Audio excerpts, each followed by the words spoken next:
semuanya, ketemu lagi dengan saya Dr. Sari di channel saya Liba Sari. Nah, kali ini saya akan membahas topik tentang kesehatan dan tentunya masih ada hubungannya dengan jalan-jalan. Tapi sebelumnya jangan lupa untuk subscribe channel saya Liba Sari, kemudian like dan komen. Terima kasih.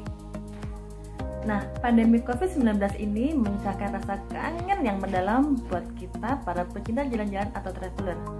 Tapi syukurnya sekarang kita sudah berada di masa new normal atau masa di mana kita sudah mulai harus beradaptasi dengan COVID-19. Dibukanya akses untuk bepergian di era new normal ini membuat rasa bahagia banget karena saya bisa melakukan perjalanan ke tempat yang saya inginkan. Tapi tunggu dulu. Ada aturan-aturan atau protokol kesehatan yang harus kita patuhi. Aturan-aturan dari tempat satu ke tempat yang lain memang akan berbeda. Misalkan di tempat A kita butuh rapid test, di tempat B kita butuh PCR, di tempat C kita butuh PCR dengan surat keterangan kenapa kita harus bepergian di tempat itu. Selain dari perlengkapan dokumen yang harus kita siapkan memang adalah kondisi kita sendiri.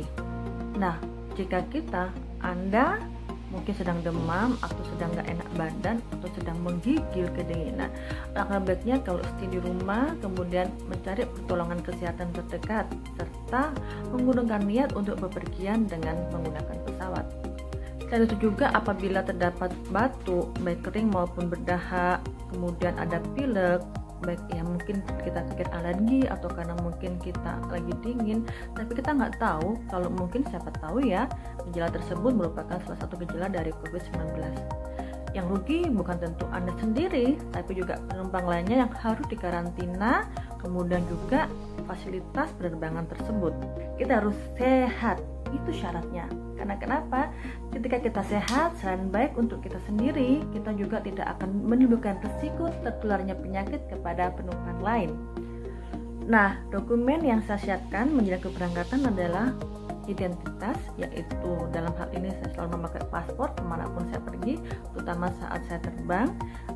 Selain itu juga ada surat keterangan kesehatan bebas COVID, kemudian ada hasil ini, ada juga hasil dari labnya, baik itu berupa rapid test maupun berupa PCR, yang tentunya akan tergantung dari kebijakan maskapai serta daerah kita tuju.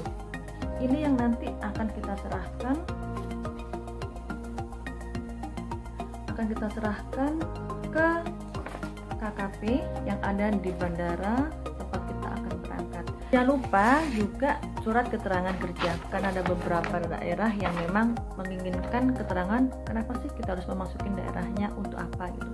Dan sampai karena kita bukan orang sana, kemudian kita pergi ke sana hanya untuk jalan-jalan dan menimbulkan kecemasan untuk warga sekitar.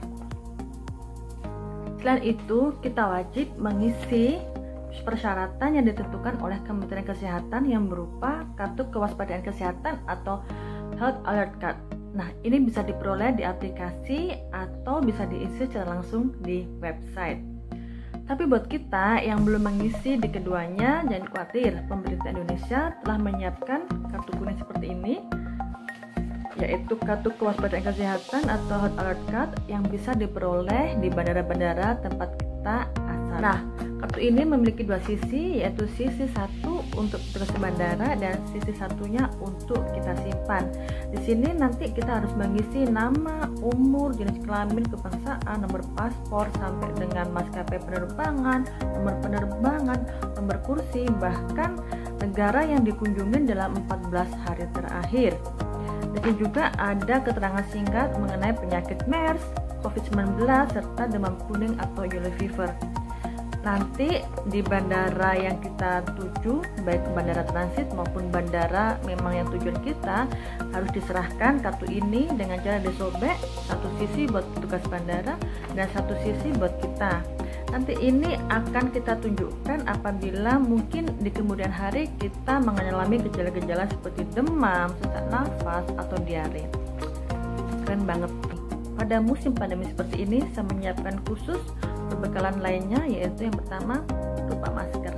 Masker ini penting karena selain kita bisa mengurangi risiko penularan ke kita sendiri, kita juga membuat orang lain lebih aman. Saran saya, gunakan masker ini selama perjalanan, baik di bandara asal, di penerbangan, maupun sampai ke tempat tujuan kita. Usahakan menyediakan masker lebih dari satu ya, misalkan 2 atau 3, karena kita nggak tahu kebutuhan kita, siapa tahu lagi kotor, atau mungkin tiba-tiba kita harus mendelay pesawat sehingga harus menggunakan masker keesokan harinya. Kalau saya sendiri, pribadi, saya juga menggunakan ini. Ini saya sediakan karena sampai ya, selain kita hanya menggunakan masker, mungkin percikan yang lain bisa kena di daerah tubuh kita yang lain, misalkan mata atau kulit seperti itu. Jadi ini saya gunakan saat di bandara asal, kemudian sama penerbangan, maupun saat saya tiba di bandara tujuan. Tak lupa pula ini ya, bahkan sebelum pandemi saya selalu membawa ini hand sanitizer atau disinfeksi untuk tangan. Saya sarankan untuk menyediakan selalu yang bentuknya cair, karena selain bisa untuk tangan, dia bisa untuk mengelap atau mendesinfeksi seperti permukaan ketika kita sedang makan atau ketika kita sedang meminum.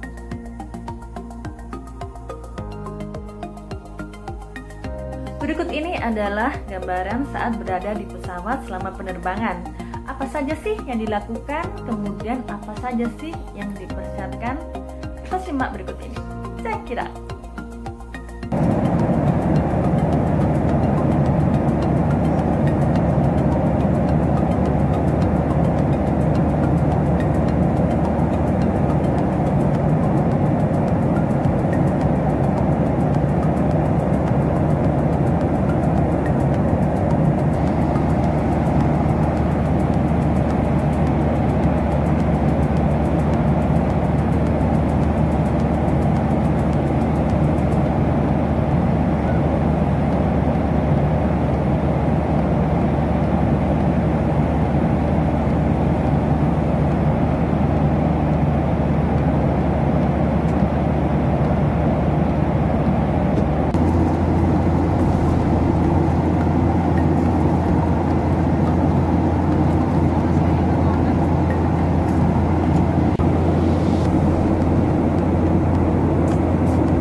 demikianlah video saya tentang cara penerbangan, protokol kesehatan, aturan kesehatan yang berkaitan dengan penerbangan. Selama di penerbangan atau protokol kesehatan yang wajib kita patuhin, serta perbekalan apa saja dan dokumen-dokumen apa saja yang dibutuhkan selama perjalanan penerbangan, baik di bandara asal, saat penerbangan itu sendiri, serta di bandara tujuan. Semoga kita tetap sehat selama musim pandemi ini, dan semoga pandemi ini cepat selesai sehingga kita bisa lebih leluasa untuk jalan-jalan. Sampai jumpa.